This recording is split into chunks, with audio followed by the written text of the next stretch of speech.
Hello everyone, welcome back to తాజా కబుర్లు. ఈరోజు వీడియోలో తిరుమలలోని ఫుడ్ బ్లాగ్ నుంచి షేర్ చేయబోతున్నానండి. అన్నప్రసాద కేంద్రంలో ఎలా ఉంది అనేది ఫస్ట్ చెప్పబోతున్నాను. నేను ఆ రోజు మార్నింగ్ ఈవినింగ్ 2 పూట్ల తిన్నాను. కూరలు, పప్పు, పచ్చడి, రసం, సాంబారు, మజ్జిగ ఇవన్నీ అసలు చాలా అంటే చాలా బాగున్నాయండి.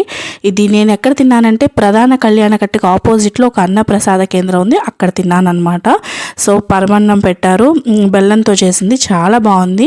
అరిటాకులు వేసి వాటర్ కూడా అక్కడే రెడీగా మనమే పోసుకొని తాగేయచ్చు, వాళ్ళ కోసం వెయిట్ చేయకుండా. సిస్టమ్ అంతా బాగుంది, చాలా నీట్నెస్ మెయింటైన్ చేస్తున్నారు. కానీ ఒకటి డ్రాబ్యాక్ అండి, అన్నం మాత్రం అంటే రైస్ ఏదైతే కుక్ చేసి మనకు పెడుతున్నారో అది బాగాలేదనే చెప్తాను. ఎందుకంటే ఒక 2 years బిలో ఉన్న పిల్లలు కానీ 50+ ఏజ్ ఉన్న వాళ్ళు తింటే మాత్రం అరగదండి. కొంచెం పలుకుగా అన్నం ఉంది, అంత బాగాలేదనమాట. అన్నం ఒక్కటే డ్రాబ్యాక్.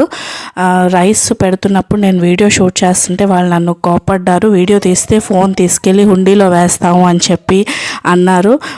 కానీ నేను మాత్రం మీకు చూపిద్దాము అని చెప్పి మిగతా వాటికి వేటికి వంక పెట్టే ఇది లేదండి. కేవలం ఆ రైస్ మాత్రం అస్సలు బాగాలేదు ఒక రకంగా చెప్పాలంటే.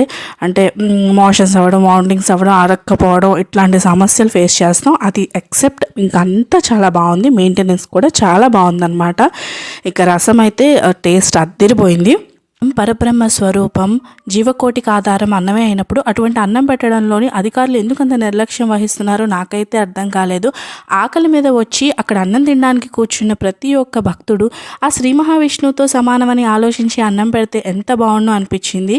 సరే, నెక్స్ట్ డే మార్నింగ్ ఇంకా బయలుదేరిపోతూ మేము బయట టిఫిన్ తీసుకున్నామండి. 4 ఇడ్లీస్ 50 రూపీస్ తీసుకున్నాడు. మైదా కలిపాడో ఏంటోనండి బాబు. అక్కడే కాదు, ఎక్కడైనా అదే పరిస్థితి ఇలానే ఉంది. పైన మెయింటైన్ చేసే వాళ్ళందరూ ఎందుకు ఇట్లా పట్టించుకోకుండా ఉంటున్నారో నాకైతే అసలు అర్థం కాలేదు. ఫుడ్ అస్సలు బాగాలేదండి ఎక్కడ కూడా. చిన్నపిల్లలు పెద్దవాళ్ళకైతే మరి అడగద్దు, స్టమక్ అప్సెట్ అయిపోతుంది. ఇడ్లీ తీసుకున్నాము, అవి సాగుతున్నాయి అన్నమాట. అసలు మాకు అర్థమైపోయింది, అసలు ఇంకా తిని ఏదో తప్పక తినేసి కొండ దిగి కిందకి రావటమే తప్పించి ఫుడ్ ఎక్కడ కూడా బాగాలేదన్నమాట. మెయింటైన్ చేసేవాళ్ళు ఈ విషయాలు పట్టించుకుంటే కొంచెం బాగుండేమో, హెల్త్ బాగుంటుంది వచ్చే భక్తులకి. మా వారు రైస్ తీసుకున్నారు, వెజ్ రైస్ బాగానే ఉందంట. పులిహోరలో పులైతే లేదు. ఇదండి వ్లాగ్. నెక్స్ట్ వీడియోలో మళ్ళీ కలుస్తాను. అప్పటి వరకు